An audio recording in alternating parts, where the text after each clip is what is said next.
Hi, I'm Heather Hutchison.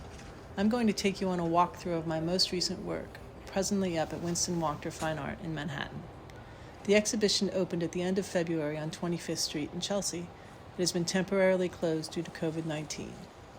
I titled the exhibition Mid-Air. As well as being a reference to the atmosphere, mid-air was in response to a feeling of apprehension and a sense of being untethered here in the U.S. and across the globe.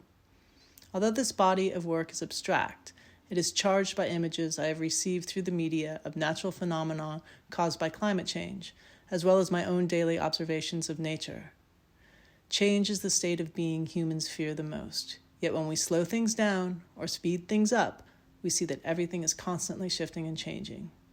I explore this concept in these kinetic works that change ever so slightly according to the surrounding ambient light and the angle they are viewed from.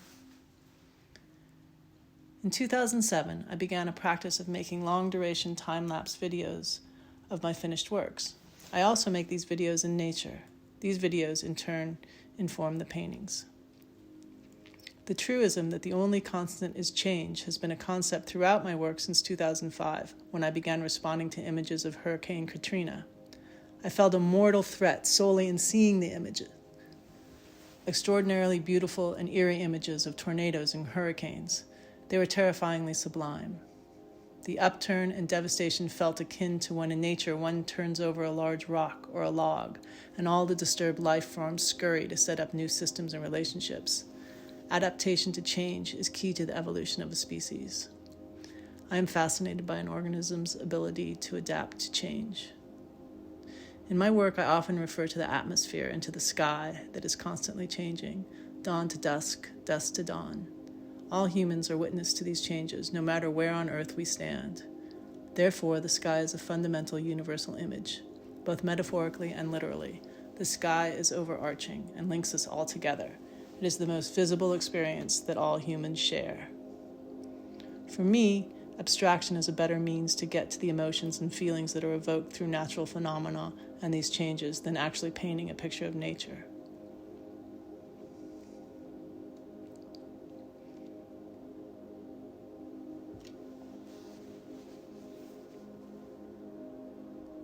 I've found that the horizontal line slicing all the way across the picture plane is the most succinct way for me to divide space into a dynamic composition.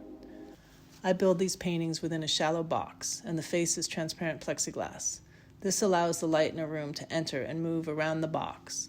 The image is responsive to the viewer moving around the work and the space that the work is hung in. Therefore, the image is always in flux.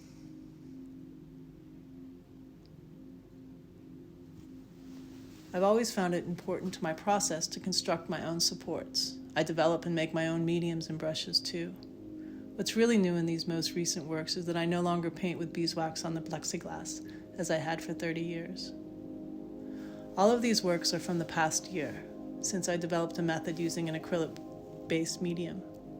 It is less opaque than the beeswax, so more light comes in and more reflected color resonates from the box.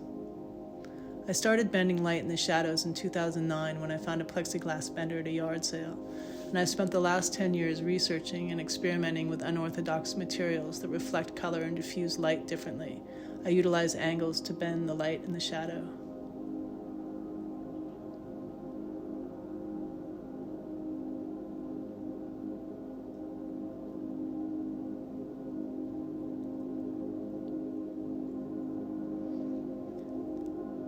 In each painting, I'm working on at least 5 different surfaces: the front, the back, all 4 sides of the box, and all the space in between.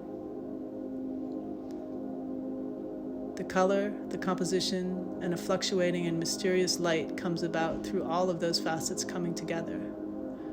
I've chosen colors that in combination read as hyperreal and will evoke ideas of the supernatural and unearthly that often occur in natural phenomena.